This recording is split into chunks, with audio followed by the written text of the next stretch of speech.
자기야, 여기야, 여기. 아유, 왜 입구에 나와 있어? 호텔 커피숍 안에서 뭐 마시면서 기다리라니까. 주차 오래 안 걸릴 것 같아서. 그리고 혼자 앉아서 기다리는 거 싫단 말이야. 여자는 20대 중반 정도의 나이밖에는 되어 보이지 않았습니다. 남편보다 거의 10살은 어릴 것 같았다는 겁니다. 나보다 훨씬 젊다는 것만으로도 그저 너무 예뻐 보였어요. 여자는 남편의 팔짱을 자연스럽게 끼고 머리까지 기대고 부비며 보통 끼를 부리고 애교를 떠는 게 아니었습니다. 그렇게 두 사람은 호텔 안으로 사라져 갔습니다.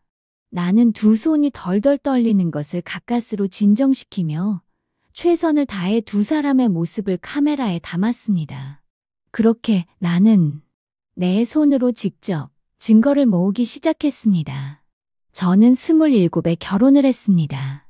요즘 시절치고는 비교적 빠르게 한 편이었지요.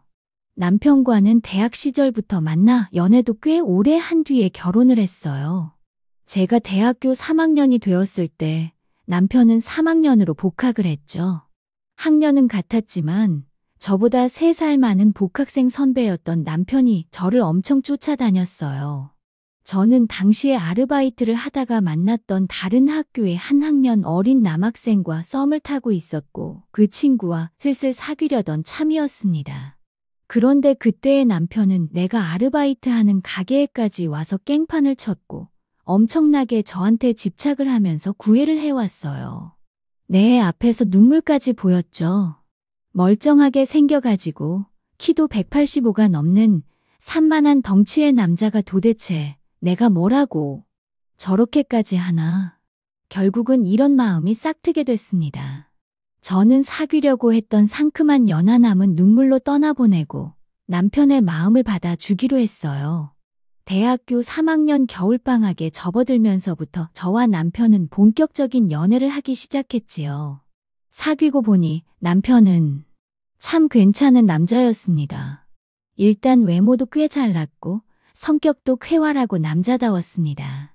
무엇보다 저를 정말 많이 사랑해 주었고 저한테 무척 잘했어요. 졸업을 하고 직장 생활을 시작한 지 얼마 되지 않아서 남편의 부모님을 찾아뵙고 인사도 드렸습니다. 남편의 부모님, 그러니까 저희 시아버님과 시어머님은 인상이 참 좋으셨습니다. 두 분 다 꽃중년이라고 해야 하나? 그리고 저를 만나자마자 무척 다정하고 살갑게 대해 주시기도 했어요. 저는 두 분을 처음 뵈었을 때 남편보다도 그 부모님을 봐서 이 남자랑 결혼을 해도 좋겠다 하는 생각을 처음 하게 되었지요. 남편은 늘 저한테 결혼하자고 했었거든요. 그래서 제가 27, 남편이 30살이었을 때 우리는 결혼을 했습니다. 남편이 30을 넘기기 전에 꼭 결혼을 하자고 해서 말이죠. 신혼생활은 나름 즐거웠습니다. 본가가 지방이라 저는 서울에서 대학 때부터 자취를 했었어요. 그래서 혼자 사는 것에 익숙하기도 했고 또 그게 무척 잘 맞고 편한 체질이었지요. 그렇기 때문에 결혼을 하고 누군가와 함께 사는 걸 잘할 수 있을까? 그게 솔직히 좀 걱정이었어요. 하지만 신혼 시절은 그야말로 꿀 떨어지는 달달함과 행복감에 취해서 보냈던 것 같아요. 100% 그랬던 건 사실 아니었고요. 문제가 좀 있기는 했는데요. 결혼을 하고 나니 조금씩 이상한 게 있긴 했습니다. 시어머니가 다정하고 살가운 건 좋은데 도가 지나치다고나 할까요? 시어머니는 신혼 때부터도 우리 집에 상당히 자주 오시는 편이었지만 그때는 그냥 그렇게 신혼에 취해 어리바리 저도 지나쳐 갔습니다. 그런데 결혼하고 1년이 넘도록 그 패턴이 반복되니 저는 솔직히 점점 불편하고 짜증까지 나게 되었죠. 하지만 남편은 아무렇지도 않은 것 같았습니다. 오히려 이번 주에는 안 오시는 거냐며 시어머니한테 전화를 걸기까지 했습니다. 엄마, 이번 주엔 안 오세요? 아, 그렇구나. 할 수 없죠. 뭐, 다음 주에 우리가 갈게요. 엄마 된장찌개 먹고 싶은데. 네, 알겠어요. 일주일에 한 번씩 오셔서 하룻밤은 꼭 주무시고 가시는 시어머니는 아무리 그래도 좀 그런 거 아닌가 싶었습니다. 그나마 시아버지도 함께 오셔서 두 분이 다 주무시고 가는 건 3주나 한 달에 한 번 정도라는 것을 무척 다행스럽게 여겨야 할 판이었습니다. 오빠, 솔직히 한 달에 한 번 뵙고 살아도 자주 뵙는 거 아냐? 어머니, 좀 자주 오시는 거 아닌가 해서. 저의 친정은 지방이기도 해서 거의 명절에 밖에는 친정 식구들은 볼 수가 없었죠. 그에 비해 시어머님이나 시댁 식구들은 지나치게 자주 보게 되었고요. 그러니 더 짜증이 나는 것도 사실이었습니다. 참고 참다가 결혼한 지 1년이 훌쩍 넘어서야 저는 겨우 한마디를 남편한테 한 거였습니다. 그것도 상당히 부드럽게 돌려서 말이죠. 그런데도 남편은 갑자기 얼굴 표정이 확 바뀌는 것이었습니다. 뭐? 그래서 싫다는 거야?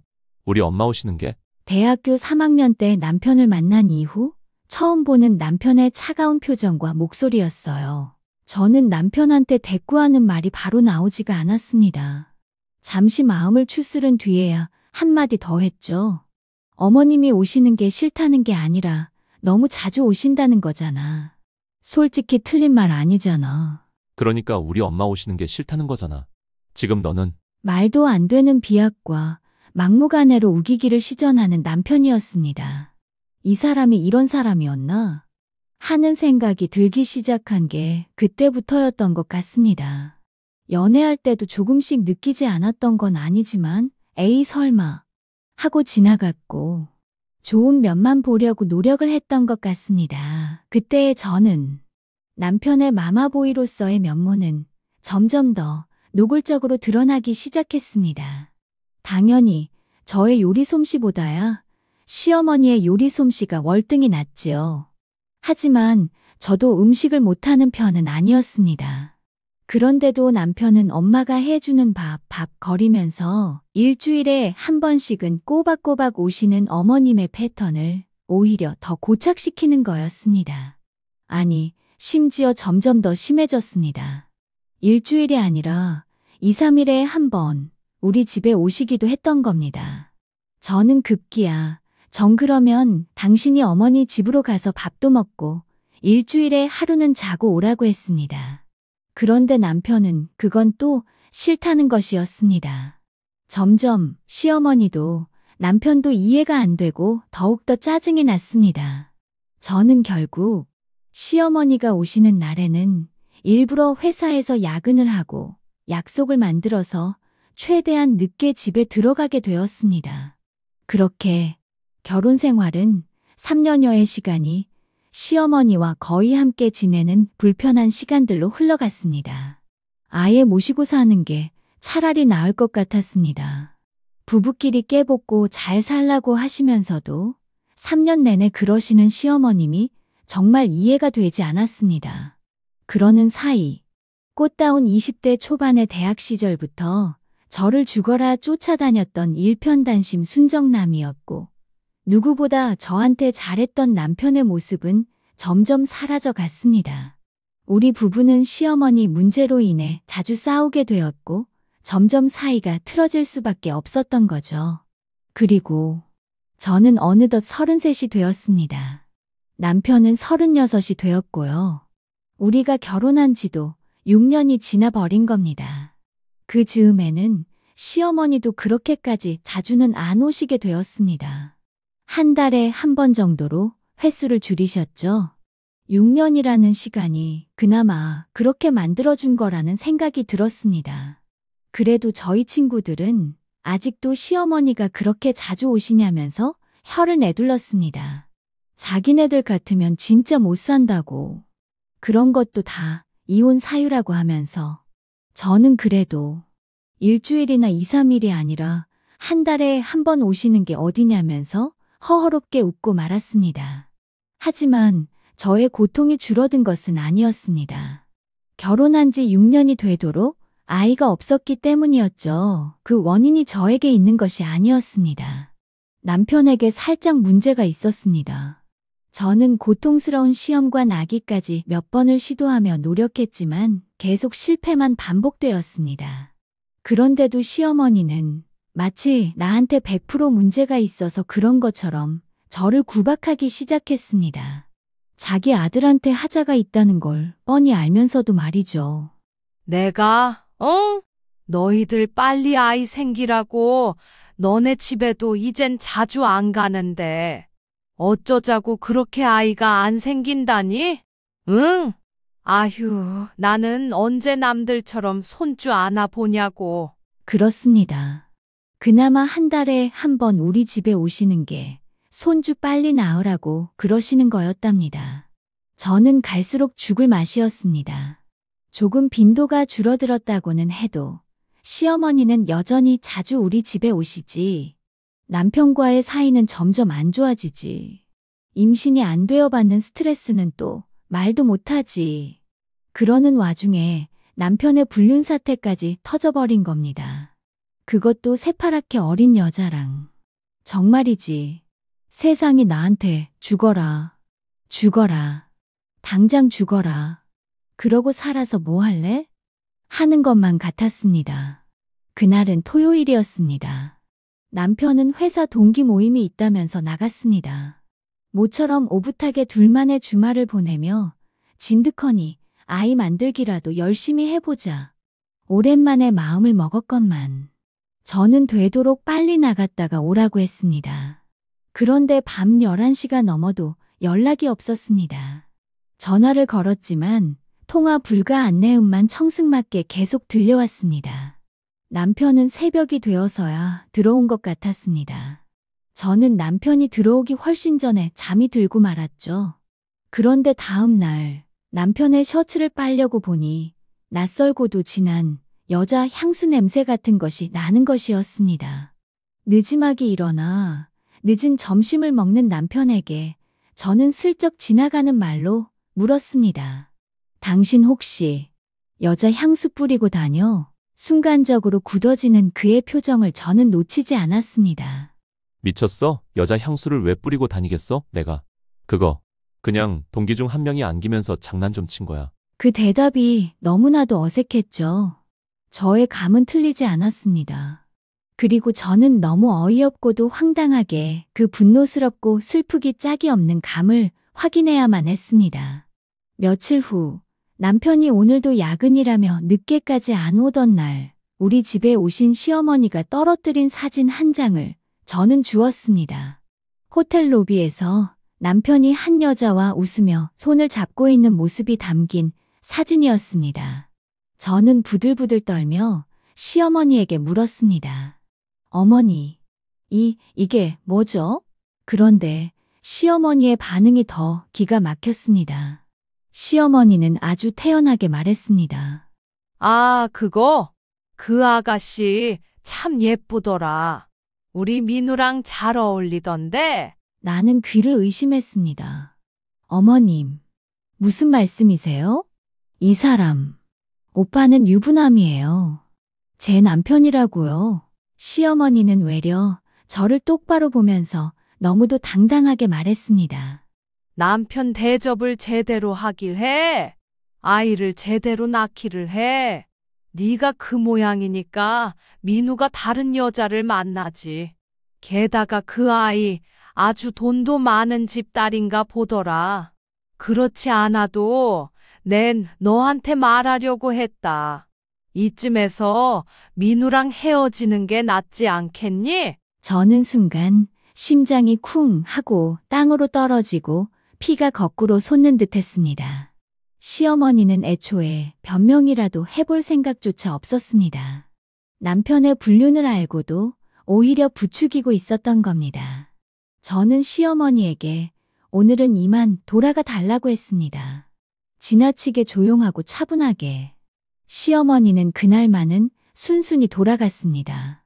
저는 그때 시어머니가 떨어뜨린 사진은 돌려드리지 않았습니다.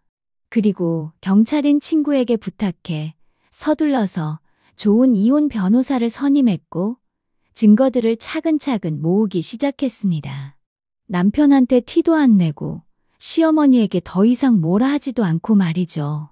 시어머니는 내가 충격을 받아 저런다며 일단 당분간 두고 보기로 한 것 같았고, 남편은 더 뻔뻔하게 아주 마음 편하게 불륜 행각을 이어갔습니다. 저는 스스로 발로 뛰며 남편의 그러한 불륜 행각들을 직접 카메라에 담기까지 했습니다. 남편과 불륜녀 사이에 오간 문자 캡처와 통화 녹음 같은 것들도 살뜰하게 모았습니다. 시어머니가 뻔뻔스럽게 이제 그만 이혼하라고 하면, 남편이 이혼하자고 하면 제가 울고불고 소리를 지르며 난리를 칠 거라고 남편과 시댁 식구들은 생각했을지도 모르지만 저는 전혀 울지 않았습니다. 단 한 방울의 눈물도 흘리지 않았어요. 대신 지나치게 고요하고 차분하게 모든 계획을 세우고 착착 진행했습니다. 변호사와 함께 상간녀 소송 준비까지 완벽하게 마쳤고, 남편의 명의로 된 재산과 시댁 회사의 지분 등등까지 몽땅 조사했습니다. 그리고 대망의 디데이에는 남편이 불륜녀와 그 짓을 하고 있는 호텔을 직접 덮쳤죠. 경찰인 친구까지 동원해서요. 여경인 저희 친구가 저와 동행해 그 호텔의 그 방에 지금 지명수 배범이 머물고 있다는 제보를 받았다고 했죠.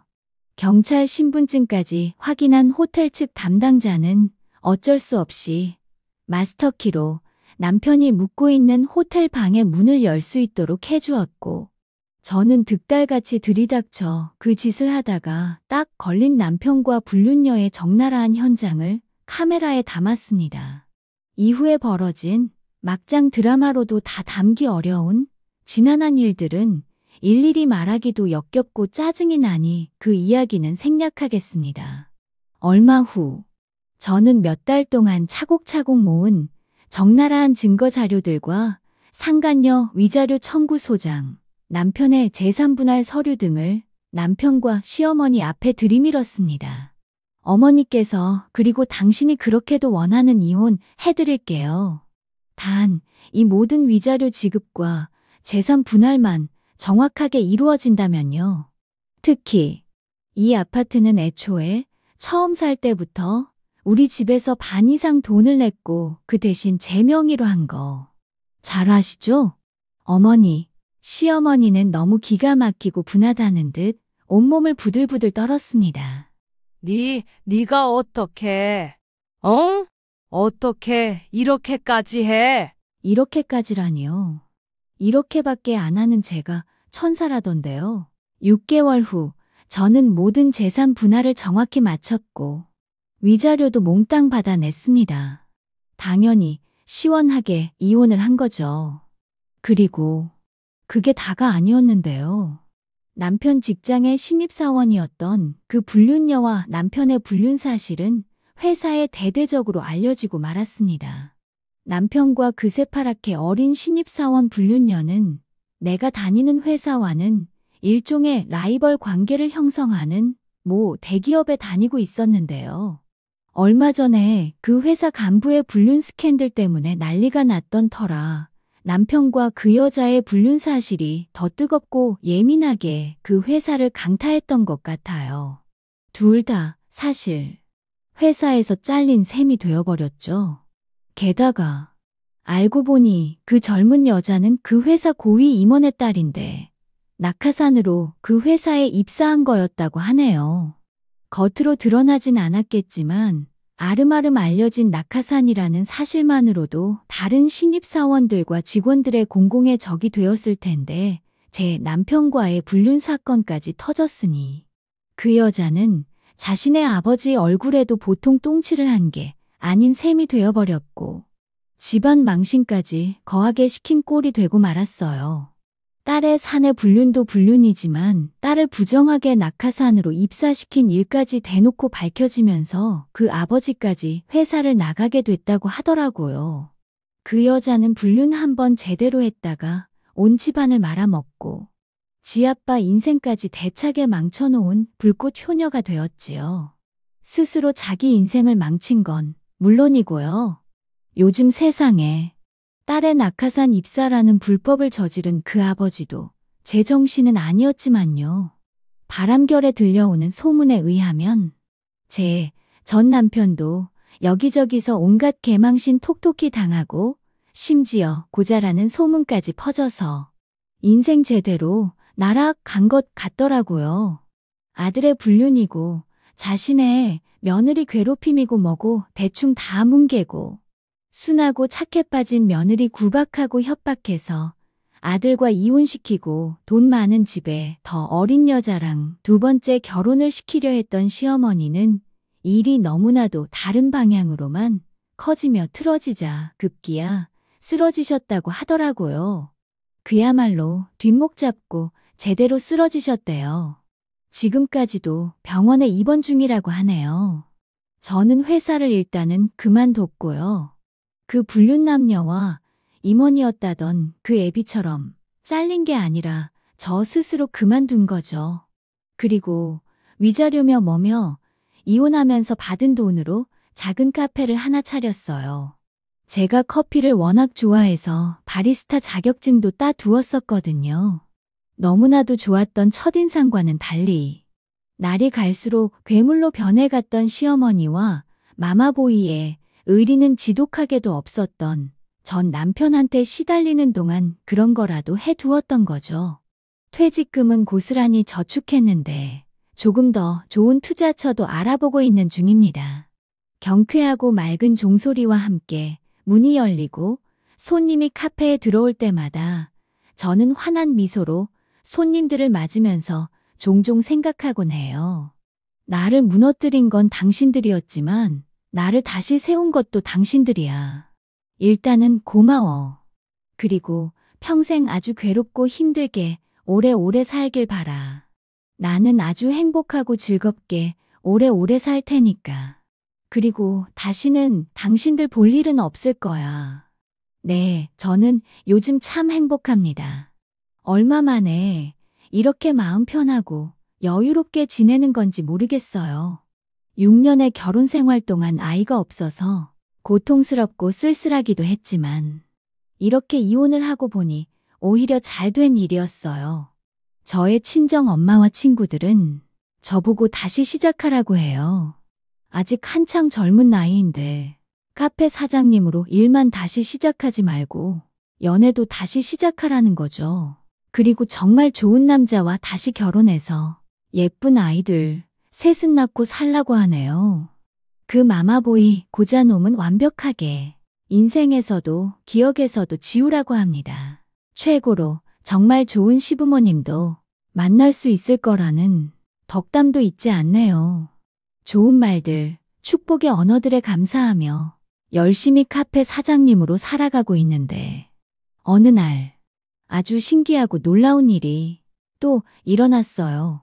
날이 아주 좋은 어느 봄날 오후 저의 카페 문을 열고 들어온 이는 바로 그 친구였어요.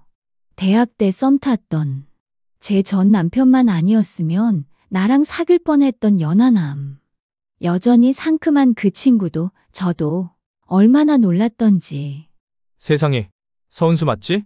누나, 이게 대체 얼마만이야? 한준서, 그러게. 그나저나 어떻게 여길? 우리 부서 이쪽 동네 새 건물로 어제 이사 왔거든. 먼저 가본 동료가 여기 커피 맛있다고. 그리고 카페 사장님이 엄청 분위기 있고 미인이라고 해서 와본 건데 세상에. 서로 너무 놀랍기도 하고 반갑기도 하고 우리 둘은 한참을 어이없어 하며 웃었습니다. 살짝 열어놓은 창문으로 대학 시절 교정을 문득 떠올리게 하는 싱그러운 라일락 향기가 살포시 날아 들어왔습니다.